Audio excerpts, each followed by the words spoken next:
Hello and good afternoon. We're talking to you folks on Sunday afternoon as we've got the latest episode of the Shaw Local Bears Insider podcast. Day, what are we like, roughly 12 hours after what the biggest Bears comeback over the past, what, century or quarter century at least, maybe 50 years. I can't do the mental math right now of when 1985 happened, but it was I'm still trying to find the words. The Bears somehow came back and beat the Green Bay Packers 31-27 on Saturday night to beat the Packers in the NFL wild card. An epic comeback, a comeback that, quite honestly, I don't think many people saw was going to happen after how the first three quarters went. But Joe, I mean, for a season where I feel like we keep finding we keep trying to find the right superlatives. Is this the best comeback? Is this the best comeback? This Bears team, they just somehow do this. I don't know if they've got like a shamrock somewhere, or if they made a bet with the devil. If I've seen a bunch of people with the Pope. I don't know, Pope Leo stuff. I don't know what it is, but this Bears team, I can't really find the words with them anymore. No, me neither. It's funny. My wife, who's not a sports fan at all, but she's watching the game with me as I'm writing it, as you know, during the game and trying to figure out the storyline. She goes, "I don't get you." She's like, "Why do you like you were ready to like write your Bears lose story at halftime, and you were already writing that, and then they win and they do it every time? Well, I don't get you." I don't get it. I don't get myself either. I don't know how to explain this season and what makes it different, if not unique. It's just who does this? Who's done this in the history of the National Football League, where this is your game plan? This is your MO. How do you win football games? You play poorly. You look, I don't want to say inept, but you look bad for most of the football game. And yet in the final 2 minutes, final 5 minutes, you win the football game. I don't know if there's a comp team in the history of this storied league, the way the Bears have won this season. But honestly, you look at like how they won. If you're going to like watch one game 20 years from now and say, tell me about the 2025 season and what game best encapsulates it. This one, right? It's the Bears played a first half and you're like, this is the Bears. This is who the Bears are. They have not looked good on either side. And then in the second half, it's like, this is who the Bears are. They figure out a way to win the game. But considering the circumstances, including the opponent, that the fact that it was a playoff game, the way they did it, it's hard to, when you're in the moment, almost appreciate the greatness. But this is one we'll see long after I'm dead and you're still hanging out, Michael, playing with your grandkids. You'll say, I covered that football game and I remember this game because it's one of those where if you were fortunate enough to be at the game last night, whether as a fan or media like you, it's just one you will remember for the rest of your life. I'm pretty certain of that. I mean, it's an all-timer. I thought that Packers game earlier, that home game at Soldier Field was going to be like the greatest game I ever covered. Like that comeback was insane, but somehow the Bears find a way to top it. 4 weeks later? It was an incredible atmosphere. Rick chiming in. Michael, was the press box really shaking like they said on the broadcast? It was. That wasn't hyperbole or anything like that. Like there was like a moment like. It was. I have only experienced that twice in my reporting career. Once was back in college when I covered U of I, and I went to Wisconsin-Madison for their football game, and they do the whole the fourth quarter, the jump around stuff like that. That was my first ever experience where I was like, wait, is this press box going to like collapse? And I know Camp Randall's a little bit older than Soldier Field, and that press box actually felt like it was going to dislodge for a minute. But yeah, it was not hyperbole. Al, wasn't being hyperbolic or trying to set the tone. That was an insane atmosphere ever since the Bears made that like a 3-point game. It was an insane atmosphere. It was a game that everyone will probably say they went to. It'll be the game where like a million Chicagoans will say that they were at, right? Like, those stereotypical, like, oh, I was at the White Sox, Grand Slam game, or I was at the Cubs, whatever, like one of those. But honestly, who cares? A million people can say that they were at it because it's one that It's just one that's going to live in infamy, regardless of what happens this season. Yeah, the only time I remember I've covered many games in the Soldier Field press box. The only time I can remember it swaying was during like a high wind storm, and they had the media back away from the glass. So that was weather related. But yes. This, I never.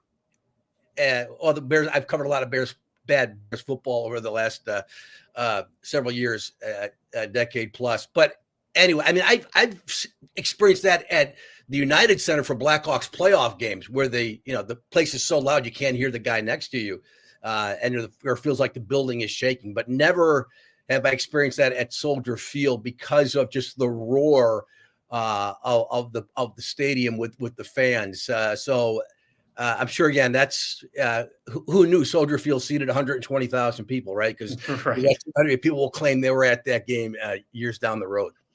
All right. Thank you to everyone who's joining us this Sunday afternoon. I know this was a last-minute live stream, but I see that the YouTube stream is bumping. So thank you so much for everyone who's joining us now. Make sure you get your questions and your comments in there. If you're joining us on Facebook as well, thank you for watching us on there. You can also comment and send your questions or comments in there, and we'll be able to see it, and we'll be able to answer any questions or comments you might have there. And if you're listening to us on the podcast, thank you so much for joining us there. Appreciate it. And make sure wherever you're doing this, whether it's on YouTube, hit that like button over there and subscribe. And whether it's on you're listening on our podcast, make sure you subscribe and like us and rate us there. For those of you, since it seems like we've got a lot of new people here who don't know, we usually like to do our recap podcast and 3 winners and 3 losers. That way we kind of like to, I feel like that's a good way we like to cover everything that kind of happened in a game instead of going, play by play and that kind of stuff. So we'll say 3 winners and 3 losers from that game.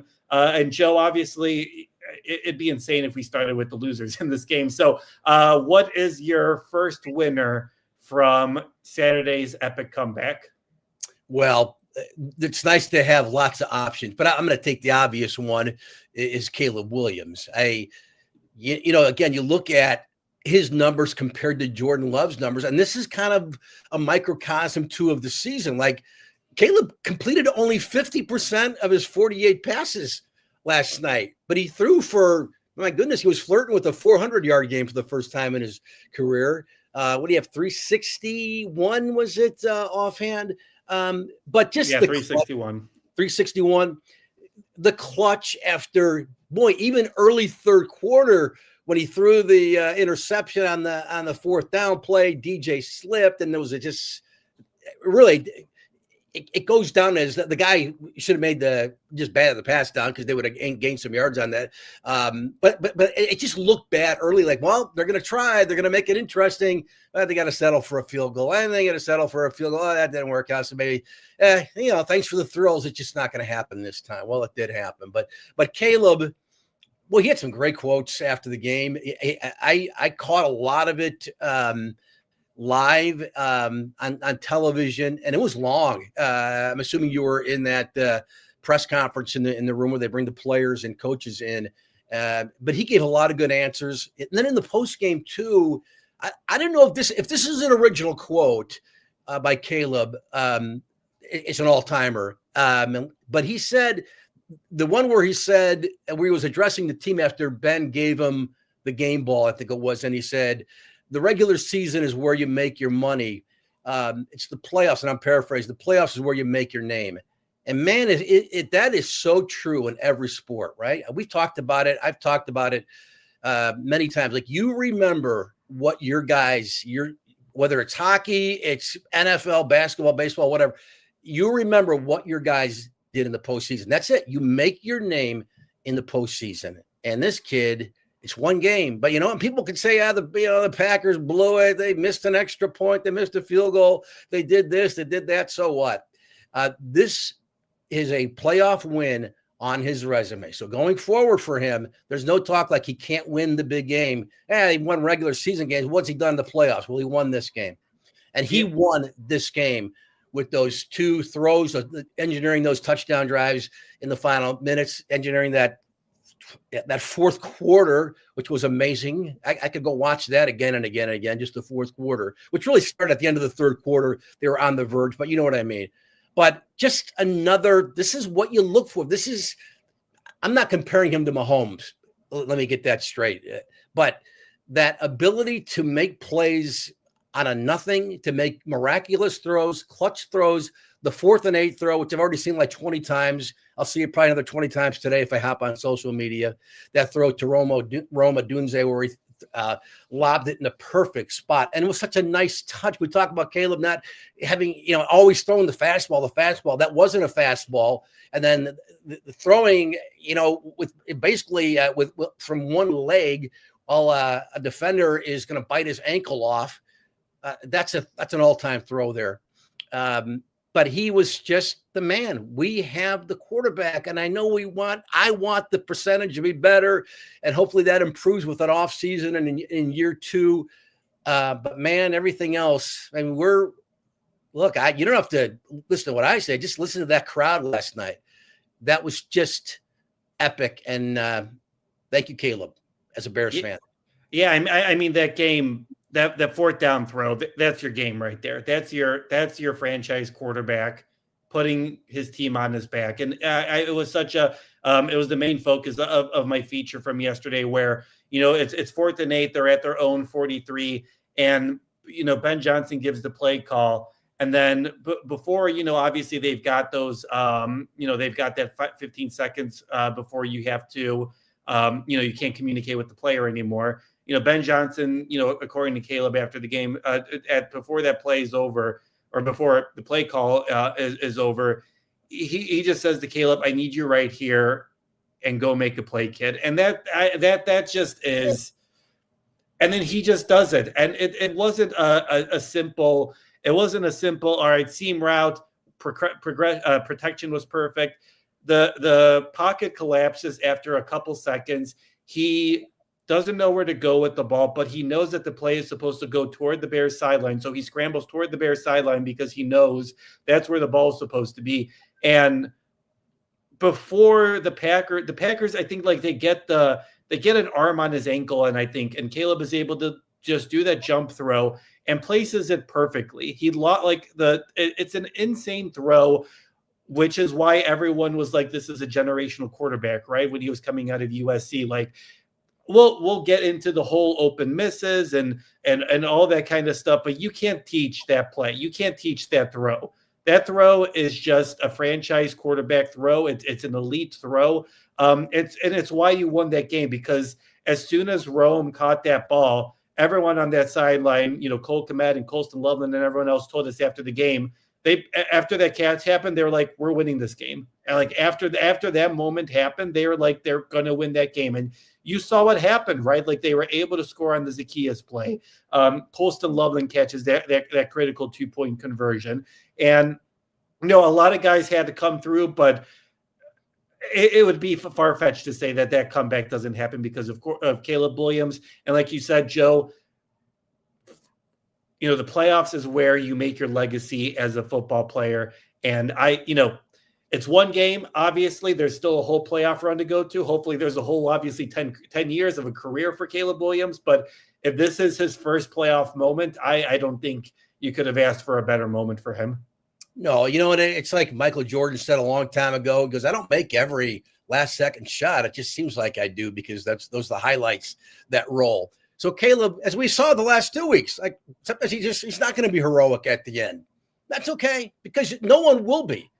But knowing he can do it, and he's proven it at least 7 times this season, he can deliver at the end. And I've said this like all season doing podcasts with you, Michael. This is part when you're looking like boxes checked to make what makes a great quarterback, because there's a lot of them. It's having this ability to deliver in big moments. And the haters, there'll always be haters, will say, yeah, but can he do it in the playoffs? Well, he did. So he did. So, and I don't care if they lose. Well, I care if they lose next week as a fan.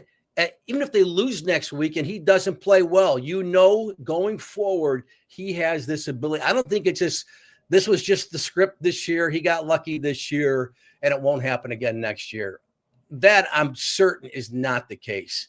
He has it. We've been talking about it so much this year, But now that he has that one in the playoffs, a lot of guys don't get to the playoffs, and don't win a game. Like he's 1 for 1. Yeah, Joe, it's something that we've said all along, right? You can develop in Ben Johnson's system. You can learn how to take the easy throws, work through your progressions. That takes time, right? Like that's obviously going to take time. You can't teach clutch plays. You can't teach being, stone cold. You can't teach. I saw. I didn't see it during the game, obviously, because obviously we don't have a sideline view. But after the game, some people were asking about Caleb. He was yelling on the sideline and leadership. And you can't even teach that, right? Like that's something that we hadn't seen much, but it very clearly showed that he was taking leadership. And you saw that in the post-game interview too, or in the post-game video where he's talking to the team and he's like, this is great. We got to do so much effing better, right? Like he just is taking that leadership and you're watching before your eyes, not only the growth and the clutch plays that he's able to make on the field, but off of it. Like he's truly becoming your franchise quarterback, your leader for this team. And obviously that has to be such a great great thing. All right. I know we can talk about Caleb for a long time, but there's a lot of different great things that happened. My first winner, and this will be, we'll touch on different facets of why this defense was a winner. But my number one winner is Dennis Allen, because that first half was disgusting. Like that first half was, I don't think that anyone, if you looked at the way that defense played in the first half and the way that Jordan Love was just picking apart that man-to-man defense, and he was just taking advantage of that secondary with no pass rush. And I think you're just kind of like, well, there's just no way that this Bears team and this Bears defense can recover. Like you're trailing by 18 points. You can't make that up. Like this defense can't come up with a stop. And at halftime, and you saw at halftime why Ben Johnson found it critical to bring Dennis Allen onto his staff, right? Like Dennis Allen this whole season has been dealing with injuries and whatever. And, you can make the argument that should you have started the game in man-to-man coverage, given what was going to have your secondary. But Dennis Allen at halftime adjusted and changed up his scheme and what he was going to do. He applied much more pressure. He played a little bit more zone, and that just completely threw Jordan Love and the Packers offense in the second half. The Bears were throwing a lot of different looks, and Tremaine Edmonds talked about this after the game where he was like, in the first half, we would just set up as in the base package or whatever the package was going to be, and they ran it. But in the second half, they made it seem like they were going to be doing something, but then they quickly changed it and did something else. And that disguise and all that different stuff, that is something that we talked about Dennis Allen's defense for this whole season. And making that change is exactly what led to 4 punts to start in the second half, to 2 critical stops toward the end of the game there. So there's a lot of different reasons why that defense was able to turn it around in the second half, and we'll talk more about all the different guys. But for me, Joe, that was just a masterclass in a veteran coach saying, "Oh, blank, this isn't working for me. I need to change something drastically." And he just made the perfect change to just completely throw Jordan Love and the Packers offense. Like they just didn't. They were just falling for all the different looks that the Bears defense was presenting. Yeah. And you know what? I know you've been a supporter of Dennis Allen all season. I have been too, for the most part.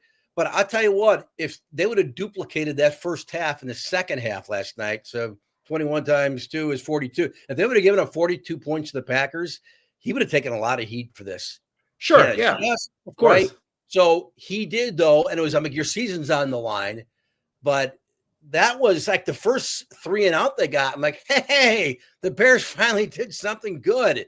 And then it happened again. And then it happened again. They didn't get a third straight 3 and out, but they forced a punt again after the Packers hadn't punted all game. By the way, Torrey Taylor didn't punt last night at all because the Bears kept going for it on 4th down, like a high school game almost. when you can't kick or anything, you just gotta go for it on 4th down all the time. But the Bears defense stepping up. When was the last time we said that? I had to think, like, when was the last time I'd seen back-to-back 3 and outs from this defense? Maybe it was the last game against Detroit. If it happened, I don't remember it. It just seemed like it had been forever. And the way they were just cruising, Jordan Love not getting touched and all day to throw it. I said the other day, on the pod that I think we'll know early what kind of game it's going to be. And I thought, okay, that first drive, they go right down. He sits back in the pocket all day to throw, and he just does what he wants to do. And before you know it, he's throwing for 3 touchdowns. And I'm like, well, yeah. So this way it's going to be. Okay, this is how you're going to end your season, getting destroyed by Jordan Love, who's going to have a monster game, and Packer fans are going to be rubbing it in Bears fans' faces the entire offseason. But it didn't happen. And credit to Dennis Allen, like you said.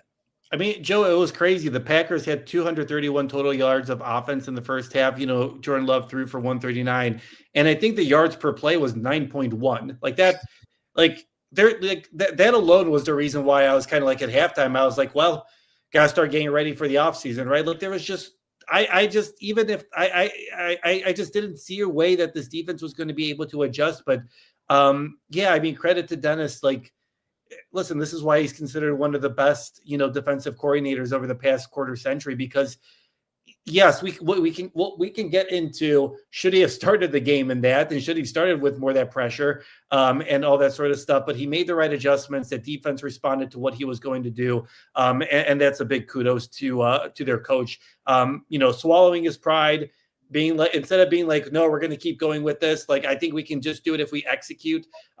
He changed up his approach.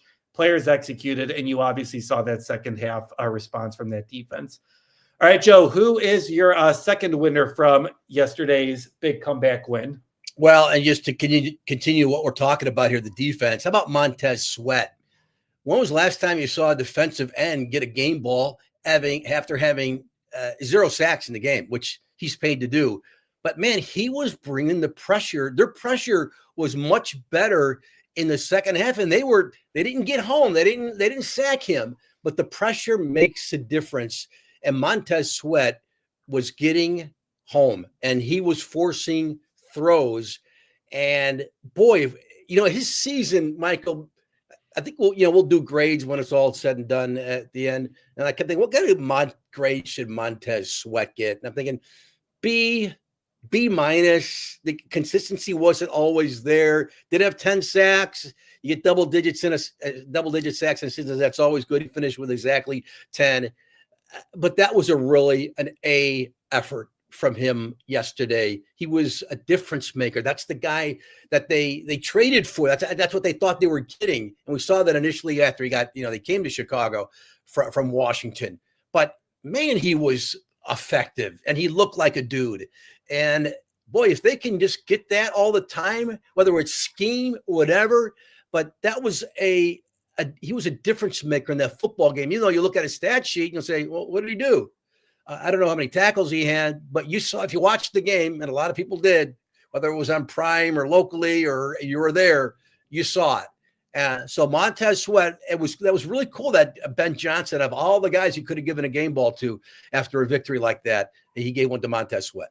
Yeah, it was so, you just kind of look at it, you're like, all right, 3 quarterback hits, no sacks. Like, what's the big, the 3 quarterback hits are nice, and not to take that away or anything, but you're just kind of like, all right, like, fine game. I'm not going to go crazy about it. But then, like, rewatching the tape today, when I was rewatching the game, he's there all the time. And if it's one of those things where it's like, if he's not getting to Jordan Love, then that opens up an opportunity for like Austin Booker to get to Jordan Love, or, Javon Dexter to get to Jordan Love. Like he just kept going on a motor where maybe he wasn't able to get him on the first step, the first contact or anything like that, but he continued to move forward, and that just disrupted things. And that was so key, because I think the stat heading into the game where it was like Jordan Love is like the NFL's best quarterback when he faces no pressure, but then he like turns into like the worst quarterback. I forget what the metrics are precisely, whether it's QBR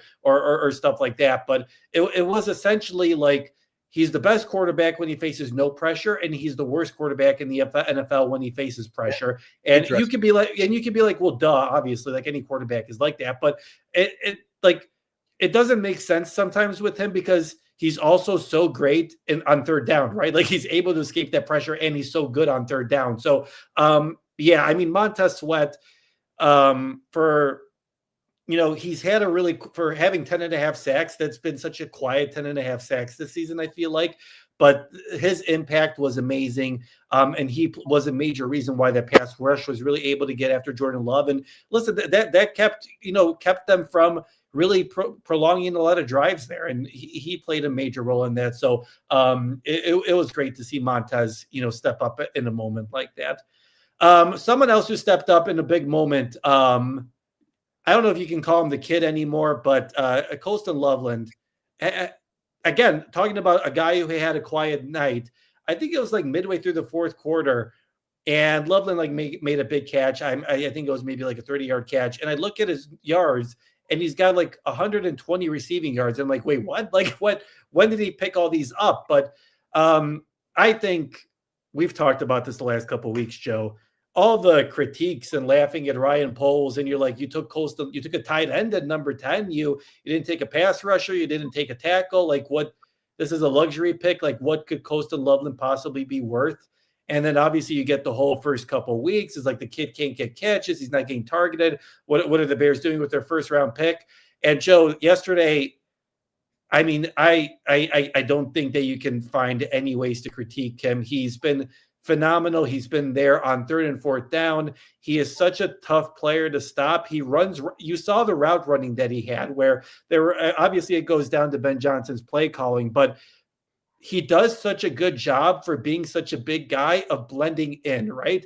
Like there'll be so many times he's grouped together with like DJ Moore and Luther Burden, and those guys split off, take their defenders, and Colston is just wide open somehow. And you're kind of like, how the heck did you miss this big guy all of a sudden? And he's been doing that this whole season, the way that he's just been able to be there. I know he maybe had like a drop. I forget exactly what the play was, but it's the most it's the second most, I think, receiving yards a rookie has had for the Bears, 137. It's top 10 amongst all-time tight ends. An incredible performance for Colston Loveland to finish with 137 receiving yards, 8 catches on 15 targets. I don't. There's no way that you could critique this draft pick anymore. It's just you've got yourself a unicorn that will probably be a major part of your offense, hopefully for the next 10 years. Yeah, if this offense is going to continue to ascend, in years to come, the centerpiece are going to be the quarterback and this tight end. And I'm a fan of Luther Burden, love DJ Moore. I've been a fan of Loveland ever since we started seeing him more on the football field after a slow start to the season. He is everything you said there, Michael. And he was the right pick at 10, not Tyler Warren. And Warren had a fantastic season for the Colts, got off to a great start. Yeah, I mean, both can be good. Multiple players are allowed to be good in this league. I know it's shocking for some fans, but multiple players are allowed to be good in this league. Exactly. But they had their choice of which one they wanted. Yeah. And then initially you weren't sure because and then he had the shoulder injury before the draft. And okay, he's going to miss a lot of off-season stuff. And is this going to mean he's going to start off the season slow? And maybe it did. I think even Ben mentioned that. I don't know if it was during the press conference with the media after the game or it was like on the field. I can't remember. But the point is, and it's a reminder for me, even at my age, that I'm still learning. Like, you need to be patient. Where don't grade. Let's not overreact after game one, after the second preseason game, after week 3. We all do it. We all, there's a segment, I think Rich Eisen, Overreaction Monday. We all do it as fans, as media too. But the long-term picture with him, I don't want to get into it too much. Like, he's going to be one of the greatest tight ends ever. He's going to be a perennial Pro Bowl, if not all-pro player in this league. I don't scout tight ends. I'm not a scout, period. But man, is he fun, and I trust him the most. And again, there are a lot of receivers that are good on this football team. I don't know if I've ever said that in previous years, but he's the goods, catching the 2-point conversion on a kind of a low throw, keeping the feet in bounds. Man, that's your safety guy. That's like that's Mahomes, Kelsey, and you can go down and down Kittle for Purdy, whoever the Niners have at quarterback. That guy, when and he's the dude. I'm not telling you anything you don't know. Yeah, that's what Caleb said after the game. He's just like, that's Colston Loveland. Like that he just and it's not just the pass catching, right? Like the run blocking has been phenomenal this year. Like he really committed to that. And I know that some people are like, well, he's more of a wide receiver. Are you going to be able to use him as a run blocker? Mhm. Yeah. He's done a great job as a run blocker, and he's just made such a big impact on this offense. So great to see Colston Loveland have such a big, impactful career day in such a big stage. Yep. All right, Joe. Go ahead. No, I was just going to say too. The other thing, so far so good with him. The other thing too is like this is seems like a very likable kid, good looking kid, right? Like he could own this city, like Caleb. I mean, they could own this city for many years. So let's just hope we can have nice things going forward and can continue this because it's really exciting. Yes, and hopefully everyone stays healthy, obviously, as well. Yes. All right, Joe. I know it's a lot to choose from, but what is your final winner from yesterday's win?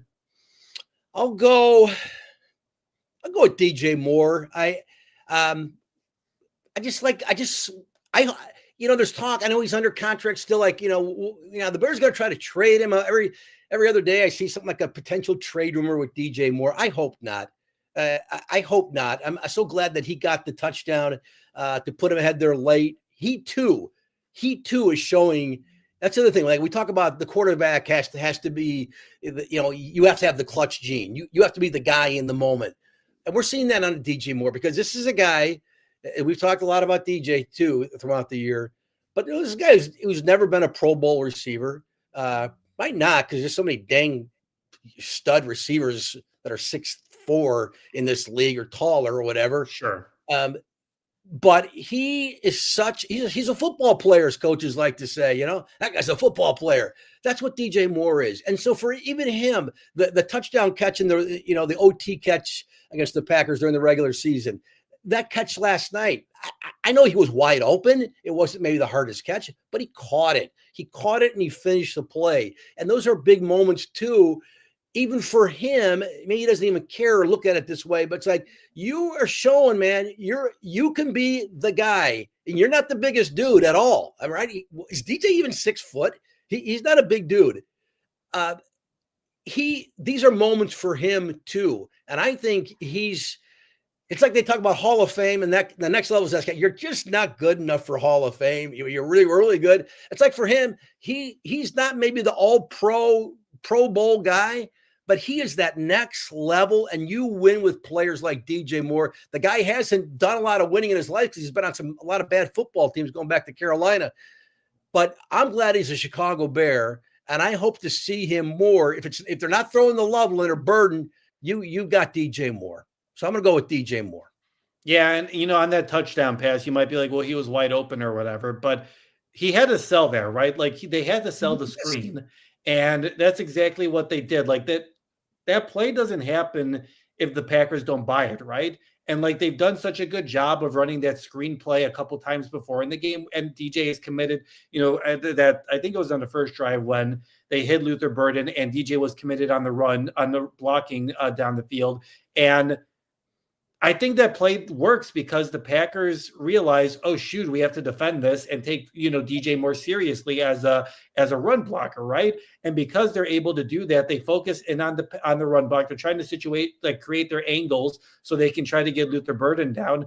And instead, it leads to a wide open touchdown for DJ Moore. And that's another thing. It's been so fun for DJ to be the guy who catches these touchdowns in these big moments, whether it was yesterday's go-ahead touchdown, whether it was the first time he scored the go-ahead touchdown against the Packers. For someone who dealt with a lot of losing in the first part of his career, he said I forget whether it was like Thursday or whatever, he said this is like his first playoff game since high school, which is an insane thing for DJ, but a big credit to him where I know everyone loves to give DJ such a hard time about, he's rolling his eyes, he's showing any sort of emotion. God forbid a player, an athlete, show any sort of emotion after a play didn't go well. It's really cool to see that DJ's been really spotlighted in these huge situations. Yes. Yeah, he went to Maryland, right? And yeah.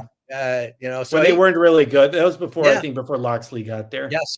Yeah. So no, Like sometimes you don't even think about that stuff. Like, right? You figure they call from winning programs. They're great. They're in the NFL. They've probably done a lot of winning everywhere they went. Not DJ's a reminder that no.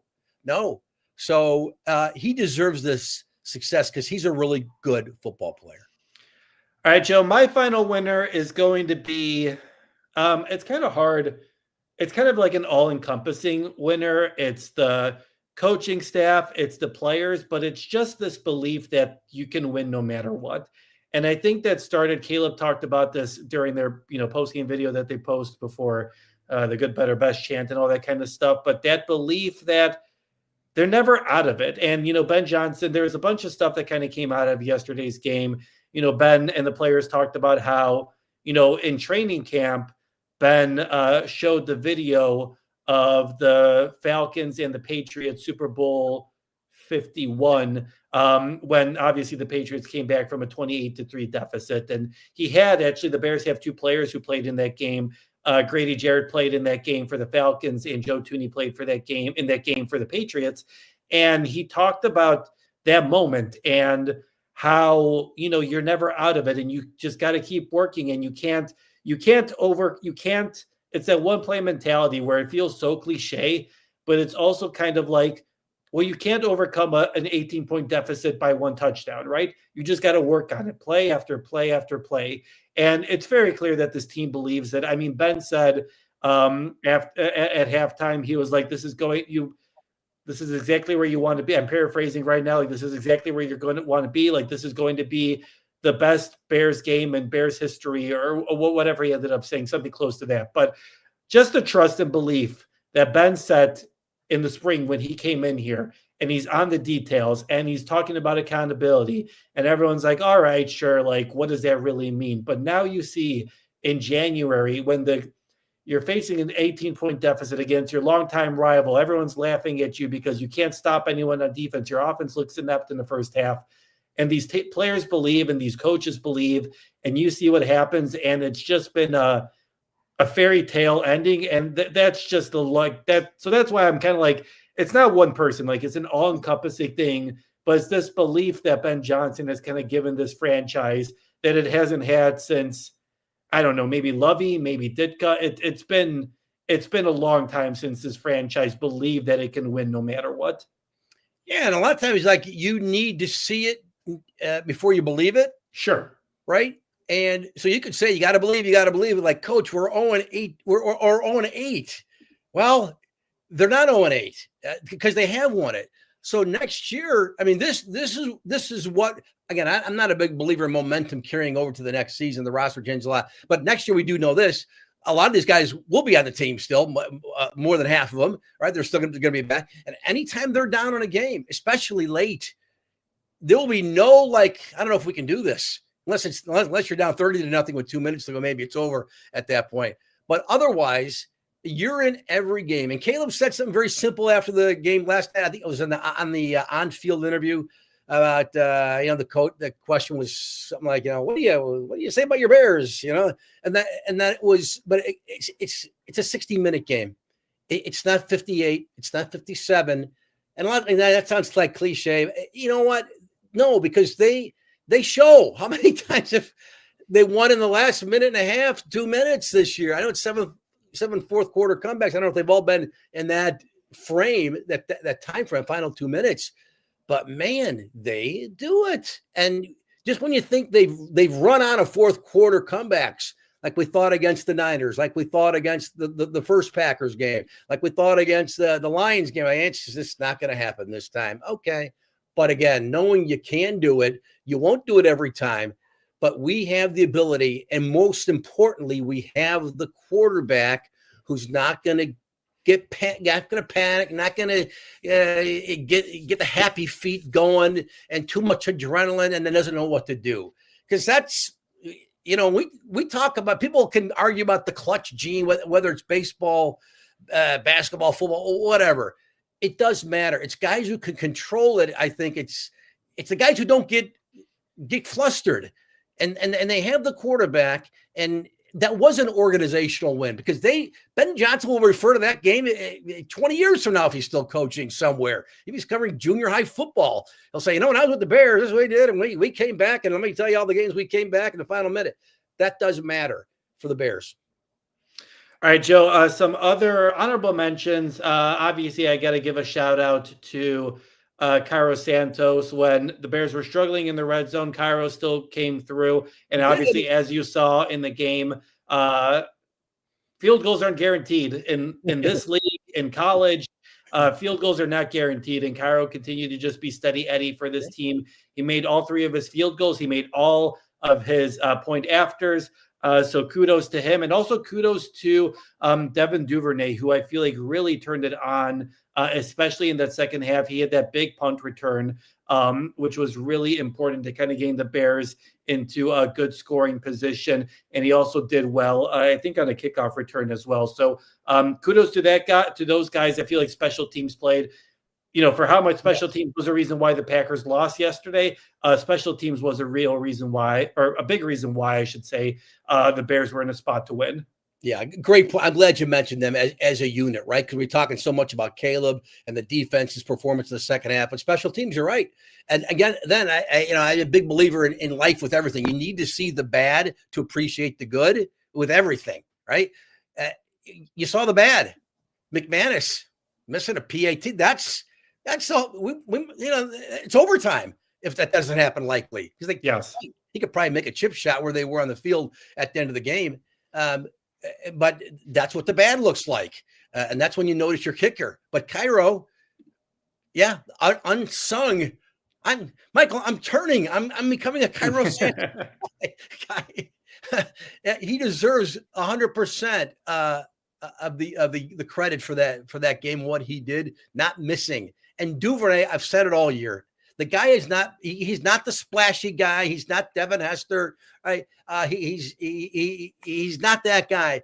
But he's not Velus Jones. And in that position, what kills you is taking the fair catch at the 5, fumbling a return, muffing a return. That stuff.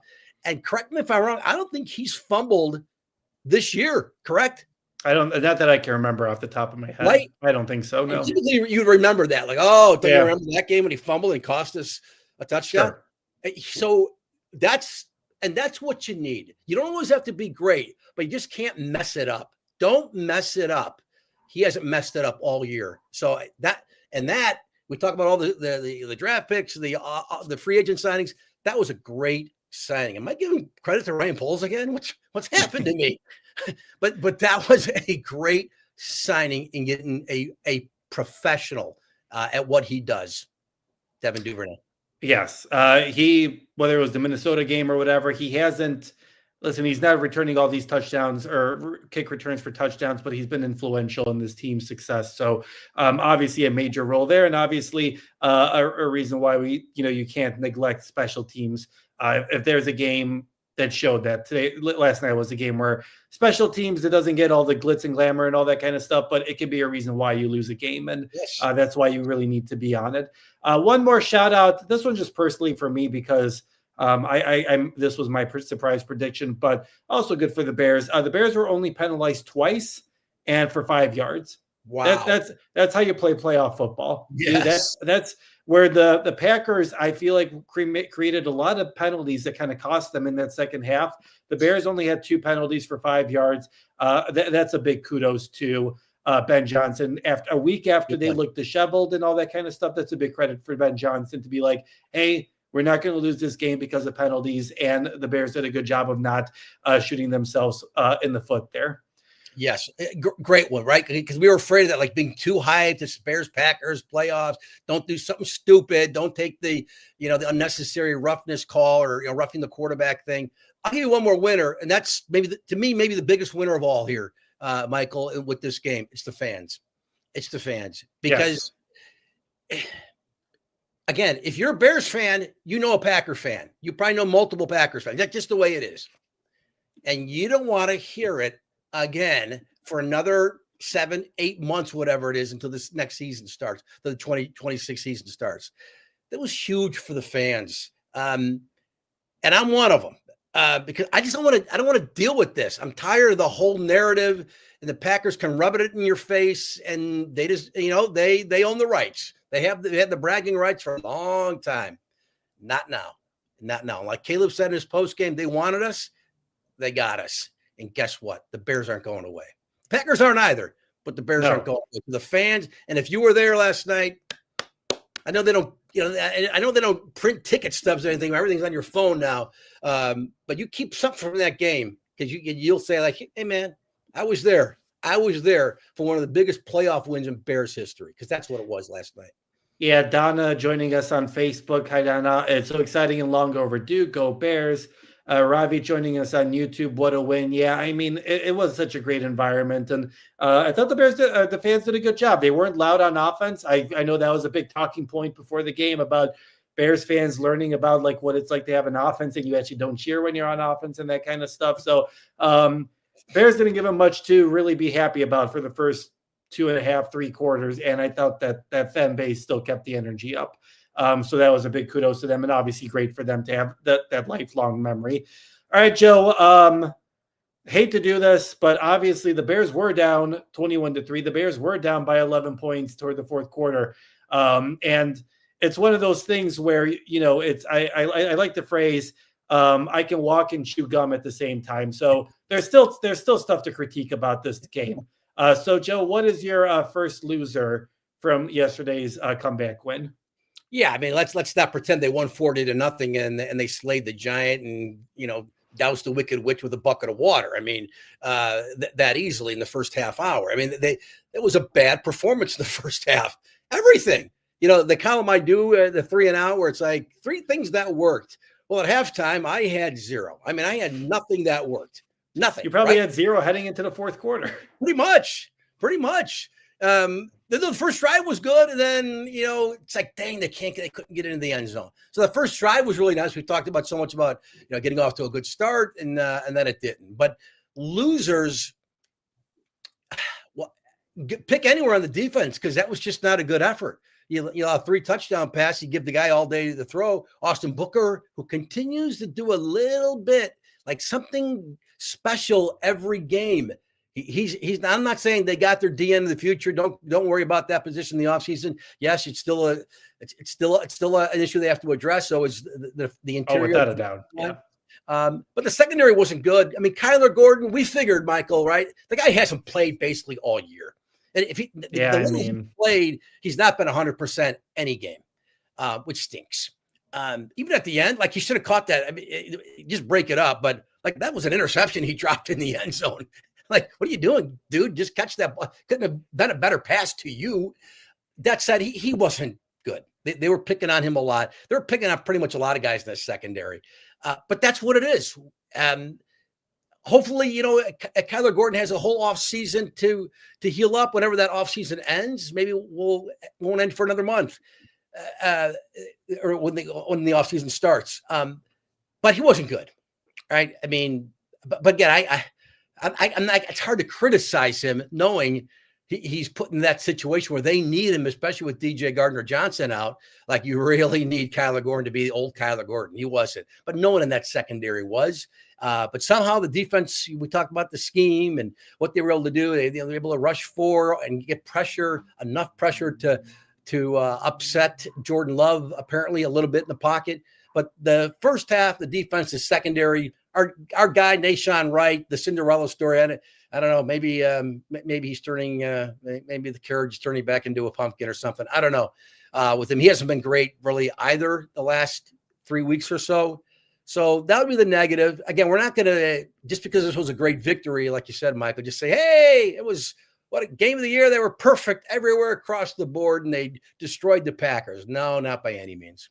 Yeah, so, I mean, that'd be a negative for me. Yeah, I mean, listen, guys, there's a divisional game to get ready for, and you're either going to be playing Matthew Stafford and the Rams, and you got to somehow stop Puka Nacua, and you got to stop Devontae Adams, or you got to have the Eagles, who could be coming into town. And I know that the Bears won the first time, but Jalen Hurts is a really good playoff quarterback who's got A.J. Brown and a lot of great targets as well. So he's going to ring too to prove it. Yes. I the problem is I just don't know what the solution is. The man defense is bad. It's not good. Right. Like the quarterbacks are taking advantage of that all the time. You saw Jared Goff do it. You saw Brock Purdy do it, and you saw Jordan Love do it. 3 times over the past 5 weeks. Like it's very clear to me that Jalen Johnson is not, I don't even know, this is my opinion. I'm not putting words into his mouth or anything like that. I think he's 40% or even maybe 30% healthy. It's very clear to me that he's gutting this out for his team. It's very clear to me that if they weren't in the playoff rush, he probably maybe wouldn't have come back this season, but he wanted to be there for his team. He wanted to be an impact player for his team, but quarterbacks are picking on them at this point. They're picking on Nahshon Wright in those man-to-man situations. They're picking on Kyler Gordon when he came into the game. It became clear that they were probably saving Kyler's snaps for the second half because he didn't play on the first 2 drives. It seemed like Ben was going to be like, all right, if we play him in the second half where we can use his snaps more beneficially. I thought Tyreek Stevenson played well once they decided to finally put him in after those 2 drives. After those first 2 scoring drives, you had to do something. And I thought Tyreek did relatively well. But yeah, I mean, you weren't creating any pressure on Jordan in the first half. And I don't know whether Dennis just has to do what he did in the second half and just do a lot of stunts and mixing up stuff and just to confuse the opponents. But this, I know that they came up with a lot of stuffs, but this secondary and the state that is in and the health that it has right now, that still makes me very nervous heading into this divisional round now. Yeah, but you know what? To me, look, whenever they lose, whether it's next weekend or the following week, whatever, I'll be disappointed. Every Bears fan will be disappointed. But this season is complete, essentially, for me. I know that's sounds like a loser attitude. Ben Johnson would say, go home then, Joe. Don't come back. If you don't believe in it, go home. But again, I said before, if you would have ended the season with 3 losses in a row and 3, well, the Niners game was a good loss in a way. And then there was a competitive game, it was a great football game. Lions game was a stinker. It looked like that game last night was going to be a stinker. I already hearing people at halftime like it's going to be a blowout. There was all that talk going on. And like, why wouldn't you think that too, right? If you're being honest, like, this could get ugly here.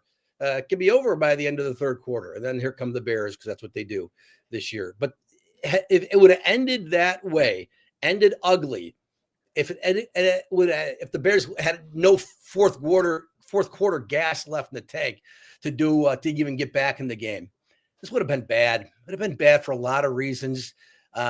And then you'd wonder, like, gosh, maybe they have more work to do than we realized in the offseason after a 3-game losing streak and losing to the Packers again. And we don't have to talk about that. That's not going to be part of the narrative. Again, not saying now the Bears are the clear-cut favorites for the NFC North going into the next season, regardless of what happens. But to me, I don't know how you feel. And it's tough because, like, you're a reporter, but like, a lot of reporters are fans too. That's why you got into the business, right? It's not like I could have been a doctor, but journalism pays a lot more money. You got into it because you love this. You're a fan.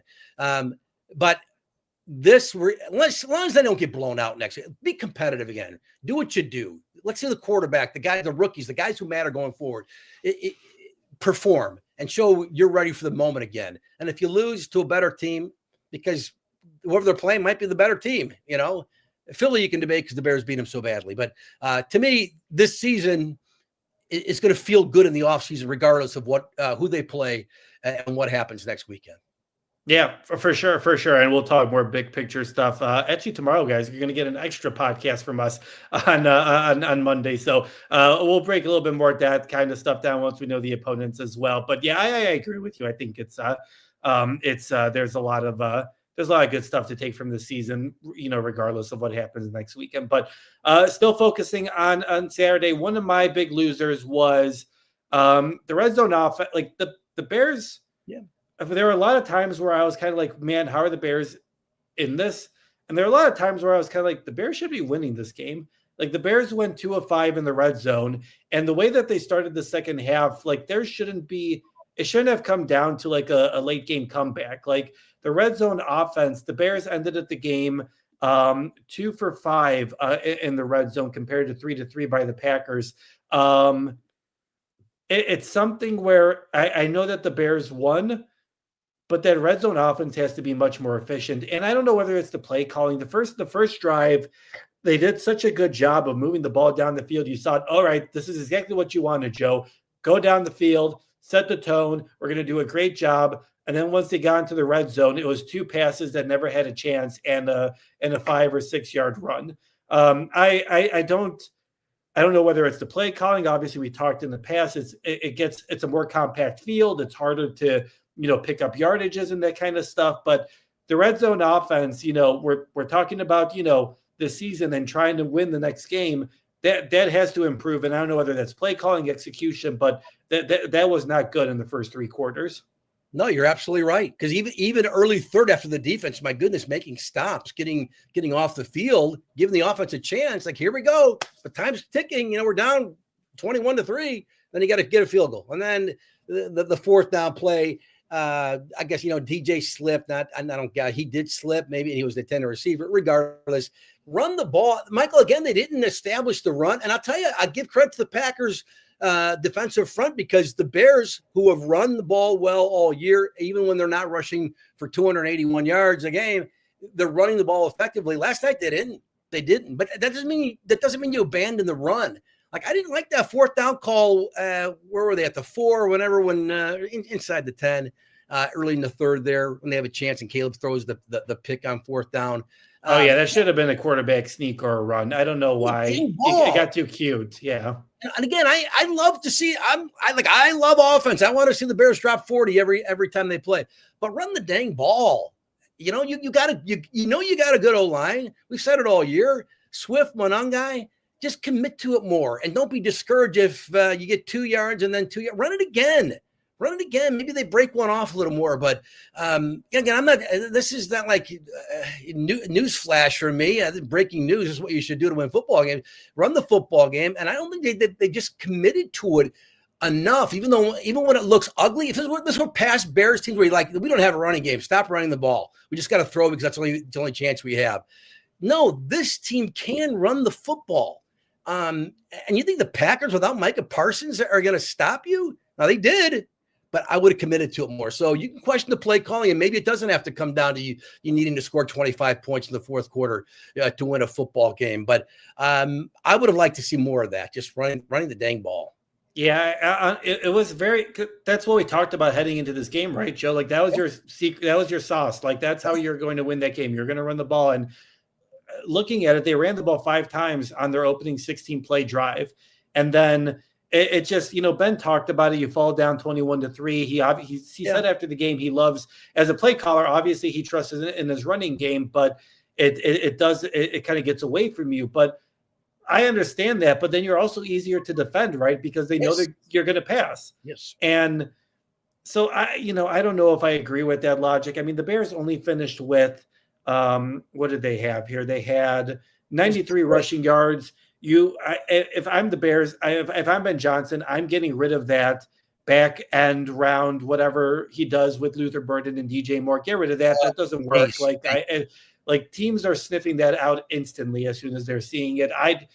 I understood at the beginning of the season, we were like, well, what do we have in the running back room? Maybe we have to have DJ Moore up there. You don't need to use DJ Moore as a running back. Like it just doesn't work. But yeah, the Bears finished with 93. That was the 4th least that they've had in the season this year, coming off their worst rushing performance last week against the Lions. That the run, the lack of listen, and if you're going against the Eagles, obviously you saw what you were able to do the first time, but the lack of a run offense and really, and that hurts you, right? Because if they know you're going to throw in the red zone, you are so much easier to defend than if you have the threat of running the ball. So obviously that's something that Ben Johnson is going to have to look back at, look at the tape, and maybe he needs to take more accountability on himself, and maybe he needs to be like, listen, I'm not comparing myself to Ben Johnson. I couldn't coach a high school offense, let alone maybe a grade school offense. I'm not trying to be like Ben Johnson, listen to me or anything like that. But there just seems to be moments where he kind of falls into the pattern of throwing pass plays instead of running the ball. And when he does run the ball, I don't agree with the decisions, of what kind of run plays he's calling. But obviously something we'll need to look forward to here over the next week. But Joe, that was kind of a double loser. Any other losers that you got from yesterday? Not really. Jervon Dexter. I don't know how much teams work on this. Loose ball squirts out. How many times do we see guys miss the freaking ball? Even when they land on it, that's kind of weird. And obviously, it's easy for me to say something. Like they're like cutting a grenade. It's like, can you just? To me, I will volunteer my services to the Chicago Bears staff. And when there's a ball on the ground, slide and cradle that baby like it's a baby. Like it's like you and secure this. They get all giddy and happy, feel like they're on a trampoline. Settle down. That should have been a momentum-changing turnover. The play, I think he may have actually forced the fumble. I'd have to look at that high tape more. I think Jared forced the fumble. Grady Jarrett, and then Jervon Dexter was like slamming his hands on the turf after because he should have had it. Yeah. And it was like takeaway, just sitting on the ground for you, and he got all like giddy like a 1-year-old learning to trying to walk for the first time. It's like, settle down, guy, settle down, and secure that ball. Slide. You can slide. I know you're a big dude. You can slide, but man. Come on, Jervon. You're a second round pick, wasn't he? Yeah, it was. Yeah, that at that moment you're just kind of like, that was your turnover. That was your turnover. That was your moment. And luckily it didn't end up biting the Bears or anything like that. But yeah, I agree. That's a moment where, again, with the hindsight of I'm sitting up in the press box, it's easy for me to say jump on the ball, and all that kind of stuff. But it happens all the time again. There's always like loose ball. They got the hands teams on the the kickoff and stuff, but it happens a lot, right? The whole strip sack thing. Learn how to secure the ball. I'm sure it's easy for me to say sitting up in my house in front of my TV, but man, oh man, that was if you're showing like here's how you recover a loose ball on the football field, you're not showing that highlight. You're showing it how not to do it. Yeah. All right, Joe, I want to end on this note. I know we're going an hour long. I appreciate everyone who's been joining us throughout the podcast. Make sure if you got any questions or comments you want us to address or any thoughts you have from the game, we'll make sure to try to answer them before we say goodbye here in the next 5 or 10 minutes. But I want to end on this note, mostly because I just don't know whether I consider this a winner or a loser. We learned quickly yesterday that Ben Johnson is going to be aggressive. He's going to go for it on 4th down.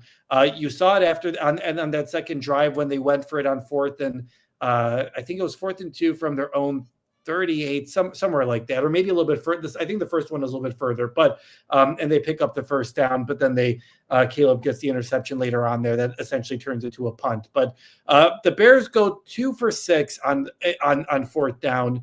Obviously, it worked out when Caleb hit Rome for that, on that 4th down play. But that kind of was a play where you have to go down 4th down. You're not going to punt it or anything like that. So I don't know if I loved the second 4th down call on the 3rd drive. What was it, from their own like 28 or 38 or something like that?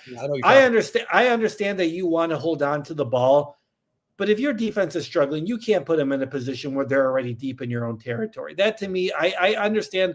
I understand the aggressive nature. I know. I think I heard Ben Johnson talk about it at the start of the second half, where he was like trying to limit their possession, and that might be your best defense. But I don't know.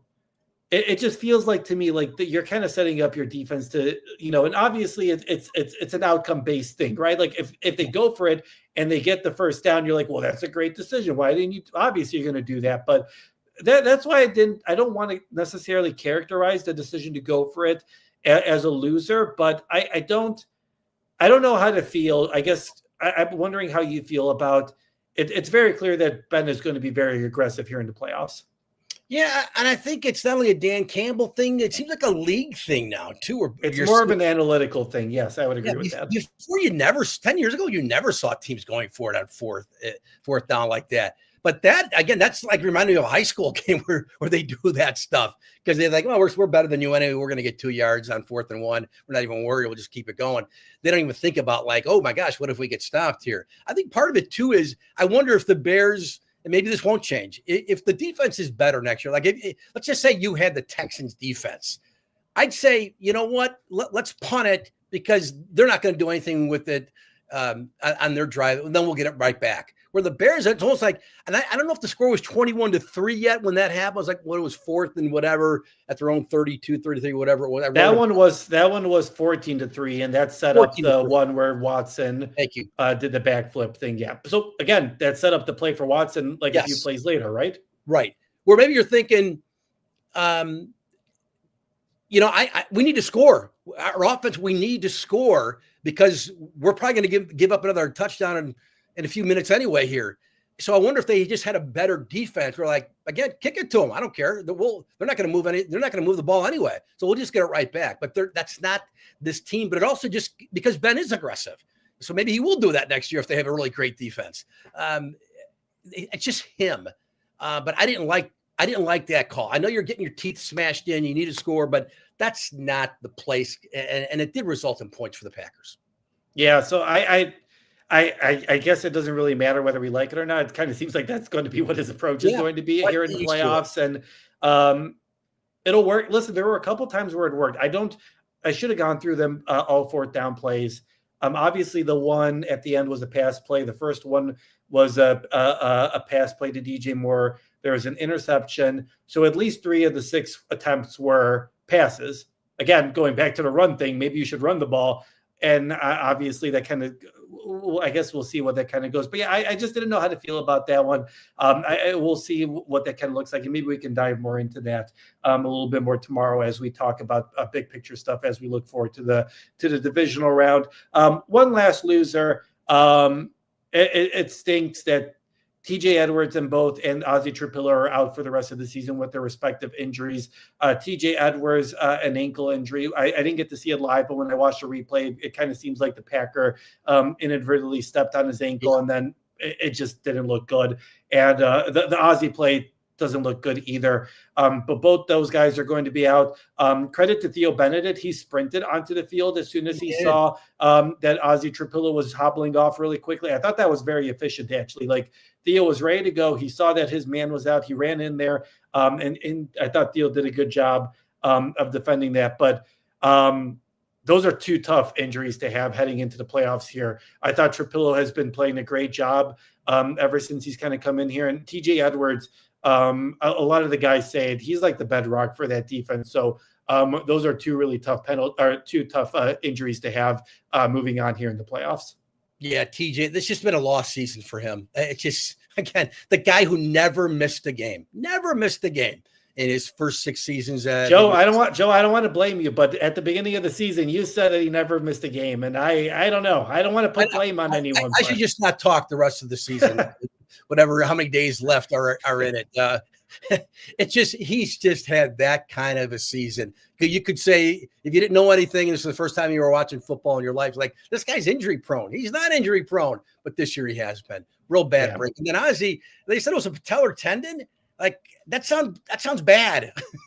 I think next season. No, I think I'll need to look. I need to look at it a little bit more. I think both prognostics were like off-season stuff. Okay.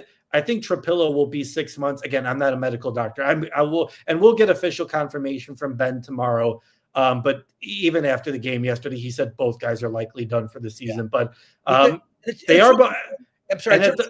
Go ahead. And that does sting for Trapilo because that's just time that you get away from development, right? Like, he's going to have to focus on healing as opposed to developing at left tackle. And he did such a great job of developing during the season. For an offensive lineman trying to develop in the offseason, that stings that he's going to lose a lot of time of development because he's going to have to focus on his rehab. Yeah, because that's a big offseason for him, just as you mentioned there. It's a big offseason for him, and you'd hate to have his progress retarded after, again, really a promising first season. It started out that he might be a left tackle, and now he's not good at left tackle. We'll move him to the right tackle. Why are we drafting a right tackle in the second round? Because we got our right tackle. What are we doing with this guy? And then all of a sudden he gets a chance because of injury, and he hasn't been, he's not an all-pro player by any means. He's not polished, but he certainly showed enough promise, potential that he can be your left tackle for years to come here. And then this happened, which stinks for him. But I'm glad you mentioned the Theo Benedict, man. He hustled onto the field like there was a shot clock and he had to get out there and fast. And a big man, he rumbling fast, man. Normally they're not required to run that fast as an offensive lineman, but not only was he ready for the moments that are like, what's going on here on the sideline, he was ready and he got out there fast. And man, that was huge. Because then you saw what happened with I don't know how bad the Packers kid was hurt, the O-lineman at the end there, where they couldn't get him off the field. It was the clock run up. That was huge. So I can't diss the Packers kid because I don't know the whole situation there. But kudos to Theo Benedict for doing that. That Packer injury kind of stunk. Obviously, it paid benefit for the Bears, but it's very clear that he wasn't faking an injury. Like he was very clearly injured, and it kind of stunk. It's kind of like, well, what are the Packers supposed to do? Like, the guy's injured, he can't get off the field. Like, what do you? I understand. Like, you can't. It's a tough rule, but I didn't notice during the game, Joe, but that route that Theo Benedict ran, he looked like a good wide receiver out there. I missed that during the game, but when I was rewatching the game, Theo seems like he's got a little bit of a wide receiver thing. Again, I love Ben just throwing that out there, be like, hey, we could do this. You don't. It creates a wide open look for Colston Loveland, but Theo did a good job. He wasn't just placating it out there. He ran the route. Yeah, you can say, throw me the damn ball. Yeah. It can be like, yeah, for sure. All right. Well, we've done, I feel like an hour and 10 minutes was actually pretty tame for whatever that happened yesterday. But thank you so much to everyone who joined us today.